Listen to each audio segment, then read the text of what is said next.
क्या आपने अपना पोर्टफोलियो रिव्यू किया है before 2026 hits the ground? If no, then you are not ready and this video is for you. Imagine आपको April 2026 में अपने बच्चे की स्कूल फीस 1 लाख रुपए देनी है। क्या आप तब भी वो पैसे प्योर इक्विटीज या स्टॉक में रखेंगे? या फिर आप 2026 में कार खरीदने वाले हैं, क्या उस वक्त तक भी आप अपने पैसे को स्टॉक में ही पाक रखेंगे? नहीं ना, क्योंकि मार्केट उस टाइम पे गिर सकता है। हम सब ने सुना है investments are subject to market risk, which means market can fluctuate, उतार चढ़ाव हो सकता है और इसीलिए पोर्टफोलियो रिव्यू और एसेट एलोकेशन अपडेट करना मैंडेटरी होता है। याद रखो, कंपाउंडिंग तभी काम करती है जब मनी राइट एसेट में राइट ड्यूरेशन तक हो। क्योंकि हम इन्वेस्ट क्यों करते हैं? सिर्फ रील में कंपाउंडिंग देखने के लिए नहीं, अपने गोल को अचीव करने के लिए। और ये गोल तभी अचीव होते हैं जब हम अपने पोर्टफोलियो को टाइम टू टाइम रिव्यू करते रहते हैं और अपनी इन्वेस्टमेंट्स को करेक्ट एसेट में मूव करते रहते हैं। So in this video I am going to share 4 hacks to review your portfolio before 2026 and to make sure you are in right asset allocation. By the way, मैं एक important sheet भी explain करने वाला हूं जो कि आप end of the video download भी कर सकते हैं, सो दैट आपके 2026 के गोल्स मार्केट रिस्क के भरोसे ना रहें बल्कि प्रॉपर प्लानिंग के ऊपर रहें। सो पॉइंट नंबर 1 इज सबसे इंपॉर्टेंट कि हमारे गोल क्या हैं, and that is goal writing. सबसे पहले आप अपने सारे गोल को लिखिए कि 2026 में क्या क्या गोल आने वाले हैं और उनमें हमें कितने पैसे लगने वाले हैं। Let me show you one example. जैसे ये एक स्टूडेंट का ऑब्जेक्टिव बेस्ड प्लानिंग है कि 2026 में कार लेनी है। जैसे यहाँ पे एक और स्टूडेंट है, इन्हें 2027 के फर्स्ट हाफ में ही वसई का होम कंस्ट्रक्ट करना है, यानी उसके लिए एक बड़ा अमाउंट चाहिए। Here is one more student जिनका गोल है कि कार बाय करनी है 2026 में। अब जब ये सारे काम 2026 में करने हैं तो ऐसा तो है नहीं कि लास्ट मंथ में जाकर के अपने इक्विटी से, स्टॉक से पैसा निकालेंगे और तुरंत जाकर के बाय कर लेंगे। ऐसे ये सिस्टम काम नहीं करता, क्योंकि अगर लास्ट मोमेंट पे मार्केट में फ्लक्चुएशन आ गए और मार्केट में गिरावट आ गई तो फिर आप क्या करोगे? तब फिर हम सिर्फ मार्केट को गाली देते हैं कि अरे मार्केट ऐसा हो गया, वैसा हो गया, मेरा पैसा डूब गया। क्यों? क्योंकि हमने प्रॉपर पोर्टफोलियो रिव्यू किया ही नहीं, हमने प्रॉपर एसेट एलोकेशन किया ही नहीं अपने गोल के हिसाब से।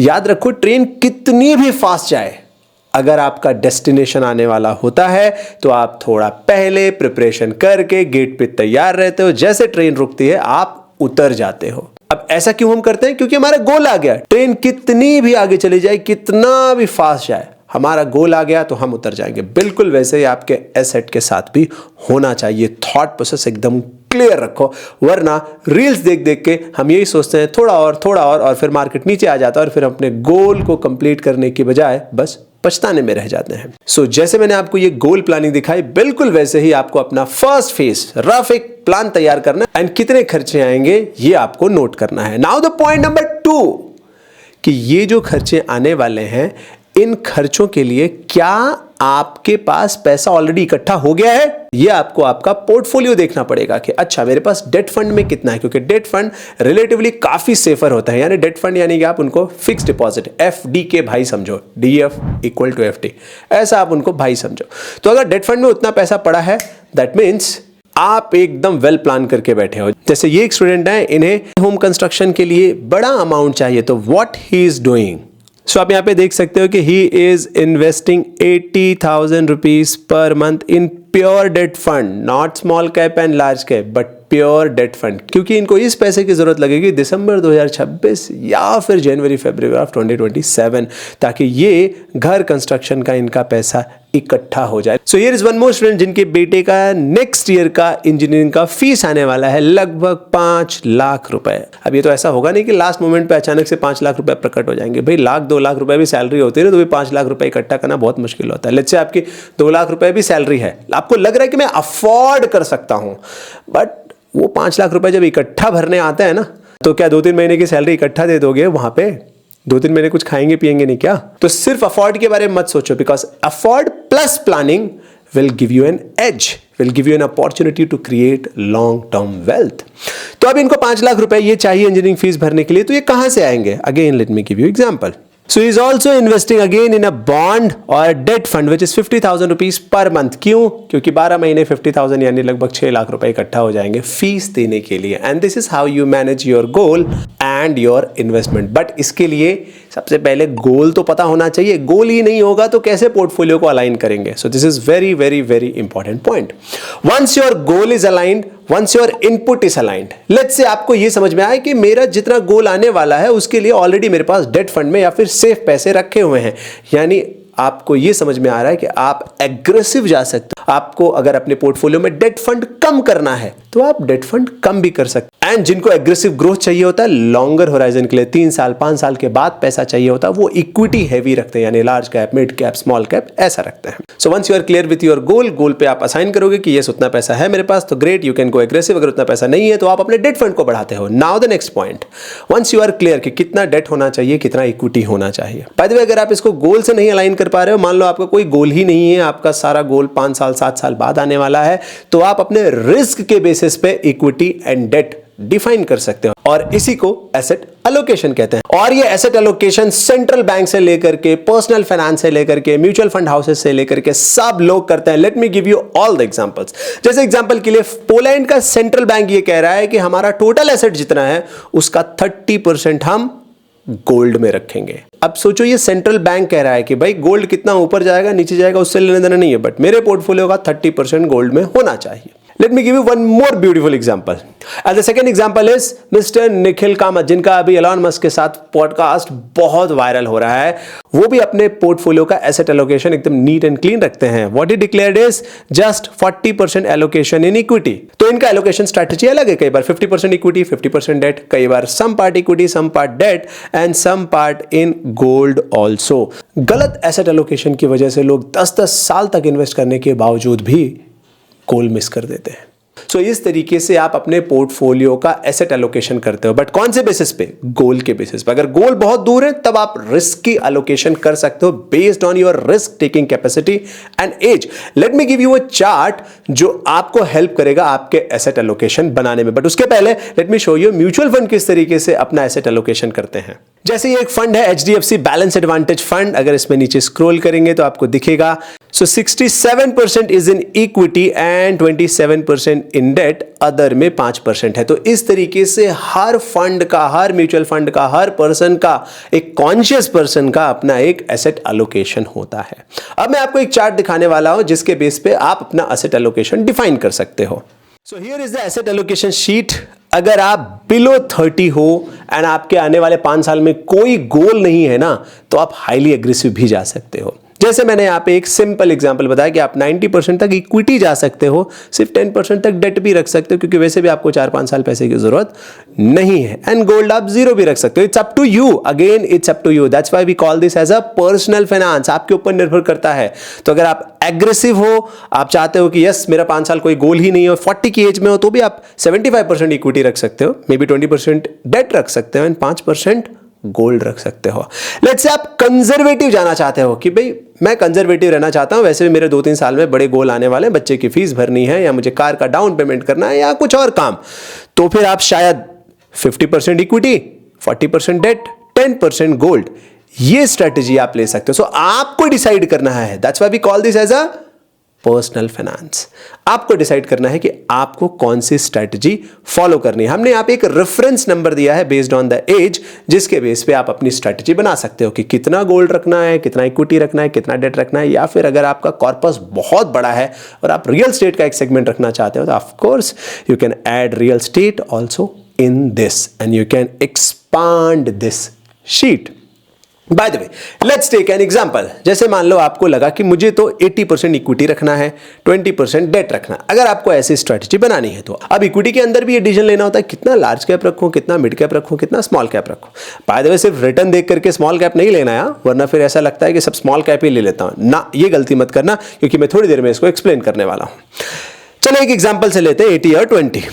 तब आप ये डिसाइड करोगे कि मैं अब लार्ज कैप कितना रखूं। तो लेट्स से आपने डिसाइड किया कि मैं लार्ज कैप 40% अपने पोर्टफोलियो का रखना चाहता हूं, आउट ऑफ 80 की मैं बात कर रहा हूं, and then 30% mid cap and then small cap 10%, या फिर आपको लगता है नहीं मुझे 15% रखना है टोटल पोर्टफोलियो को, तो आप 15% रखो, एंड डेट फंड जैसा हमने बात किया था 10%, एंड मेटल या गोल्ड आप रखना चाहते हो 5%, तो आप 5% रखो। It's up to you. या फिर आप इसको ऐसे भी रख सकते हो कि मुझे तो डेट फंड 20% रखना है एंड गोल्ड कुछ रखना ही नहीं है, स्मॉल कैप से 10% रखना है, तो भी आपका 100% डिस्ट्रीब्यूशन हो गया। बाय द वे इस शीट को आपको कॉपी बनाना है, इस शीट के अंदर जाके नहीं एडिट करना है, मे का कॉपी करना है एंड जो व्हाइट सेल्स हैं उन्हीं को एडिट करने के लिए ट्राई करना है।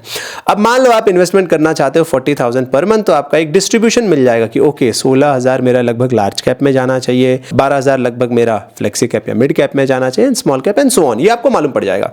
आगे मैंने एक्सपेक्टेड रिटर्न भी लिख रखा है कि अगर आप 5 साल तक रुकते हैं तो कितना रिटर्न एक्सपेक्ट कर सकते हैं। Again you can change this numbers and based on that you will get one reference number कि भाई अगर इस तरीके से मेरा पोर्टफोलियो में ग्रोथ होती है अगले 10 साल में तो कितना रिटर्न मैं बना पाऊंगा। And this is how you create your portfolio. मान लो आज आप 40 की एज थे, अभी तक आप एग्रेसिव जा रहे थे, लेकिन अगले 3 साल में आपके गोल्स बहुत सारे आने वाले हैं, तो आप अपने एसेट एलोकेशन को चेंज कर सकते हो। May be you can make it like नहीं मुझे तो मिड कैप कम रखना है, 20% ही रखना है एंड 10% बढ़ा देना है, so you can do that. But ये कब होगा? जब आप एवरी ईयर अपने पोर्टफोलियो को रिव्यू करोगे।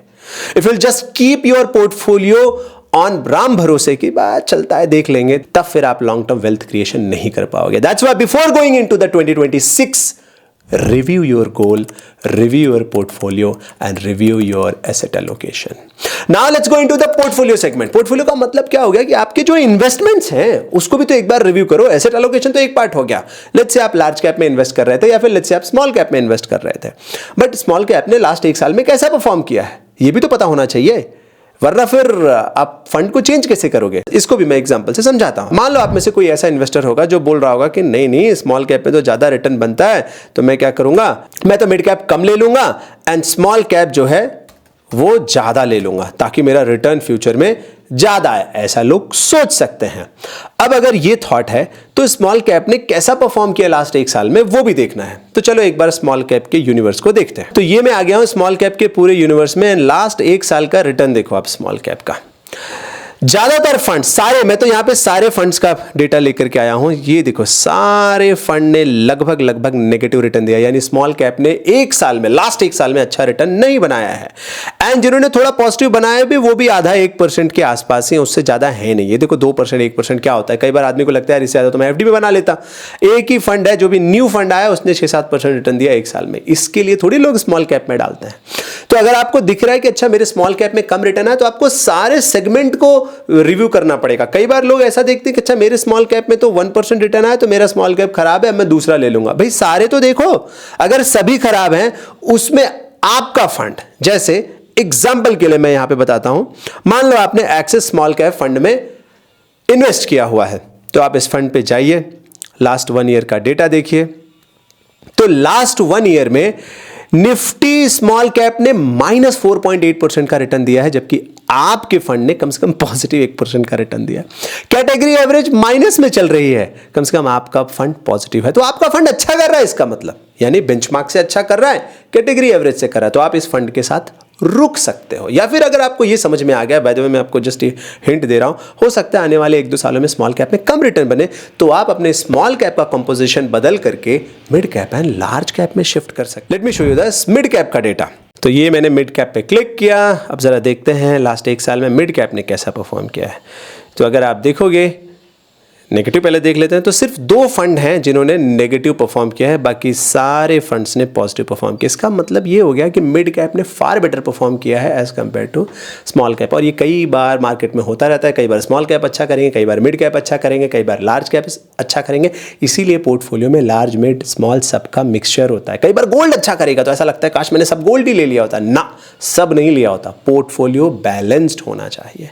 हाँ, सो आपने small cap and mid cap देख लिया। Bye the way large cap का भी कुछ मिलता जुलता हालात है, बट थोड़ा सा बेटर है लार्ज कैप। तो अगर आप लास्ट 1 ईयर का चार्ट देखोगे तो यहाँ पे लगभग 7% का रिटर्न है, बट थोड़ा सा एक्सटेंडेड अगर देखोगे तो समझ में आएगा, जो पिछले सेप्टेम्बर सितंबर में हाई लगा था, सितंबर 2024 में 26,178 का हाई लगा था, अभी तक मार्केट ने उसको ब्रेक नहीं किया, यानी लगभग 1.25 साल हो चुके हैं और लार्ज कैप भी इसी पर्टिकुलर रेंज में कंसोलिडेट कर रहा है। तो लार्ज कैप ने भी कोई ऐसा बहुत अच्छा रिटर्न बना करके नहीं दिया है। तो अगर आपके पोर्टफोलियो ने लास्ट 1 ईयर में रिटर्न नहीं दिया है तो पैनिक मत हो। बहुत सारे लोग बिना जानकारी के जब इन्वेस्ट करते हैं स्मॉल कैप में, मिड कैप में, तो लगता है कि बस अब हर साल तो मैं इतना कमा ही लूंगा, लेकिन ये हर साल नहीं चलता, ये फ्लक्चुएट होते हुए चलता है। इसीलिए तो पोर्टफोलियो को रिव्यू करना है, इसीलिए तो आप इस वीडियो में मेरे साथ हो। और इसीलिए अभी सेबी के चेयरमैन तुहिन कांत पांडे ने यह कहा था कि फाइनेंशियल लिटरेसी इज इंपॉर्टेंट, क्योंकि इंडिया में फाइनेंशियल लिटरेसी बहुत कम है and only 36% of investors have moderate और high knowledge about the security market, की सिक्योरिटी मार्केट किस तरीके से काम करता है, किस तरीके से फ्लक्चुएट करता है। अब आपका एक क्वेश्चन होगा कि ये हमने large cap, mid cap, small cap सब देख लिया, कैटेगरी एवरेज देख लिया, बेंचमार्क देख लिया, और इससे समझ में भी आ गया कि स्मॉल कैप में हो सकता है आगे भी कम रिटर्न बने, या एटलीस्ट ऑफकोर्स लास्ट 1 साल में तो कम बना। अगर मुझे मेरा स्मॉल कैप कम करना है तो लोकेश क्या ऑप्शन है? ऑफ कोर्स आप अपनी एसआईपीज को कम कर सकते हो, स्मॉल कैप में and mid cap and large cap में बढ़ा सकते हो, it's will be your call. And अगर आपको लगता है कि आपके गोल नजदीक है तो आप डेट फंड में बढ़ा सकते हो। So this is you have to do before 2026। Sheets हमने प्रोवाइड कर दी है कमेंट सेगमेंट में। अगर आपको ये वीडियो वैल्यूएबल लगा, समझ में आया, थॉट प्रोसेस क्लियर हुआ, तो कमेंट करो in the comment segment asset allocation. जो भी आपका एसेट एलोकेशन है, मे बी आप कितना इक्विटी रखते हो, कितना डेट रखते हो, just type in comment segment. And अगर आपके कुछ क्वेश्चंस भी हैं, try to type there, we will try to reply. And before that, if you want to watch about best SIP debt क्या है ना, तो ये वीडियो आप देखो, मजा आ जाएगी, आपको समझ में आ जाएगा कि बेस्ट एसआईपी डेट मुझे क्या रखनी चाहिए। Thank you so much, bye and जय हिंद।